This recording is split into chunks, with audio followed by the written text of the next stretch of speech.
Atletikanın yeriş bölməsində biz deyirik ki, biz gəlin belə soruşum öncə, yerişlə qaçışın nə kimi fərqi var? Uçuş var. Yeriş zamanı. Bəli, vaxt və texnika nəzərə alınır və bir dənə də qaldı. Aha, bir də yerişdə öncə daban yerə dəyir, lakin qaçışda pəncə yerə. Gəlin bunları ümumiləşdirmə aparın. Deməli, yerişdə biz nə baş verir yerişdə? Yerişdə uçuş fazası yoxdur. Öncə yerə ayağın daban hissəsi dəyir, orta və pəncə hissəsi dəyir.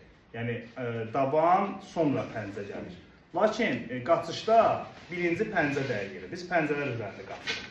Yerişin qaçışdan bir fərqi də, əsas fərqi də ondan ibarətdir ki, deməli, yerişdə uçuş fazası yoxdur, qaçışda uçuş fazası var.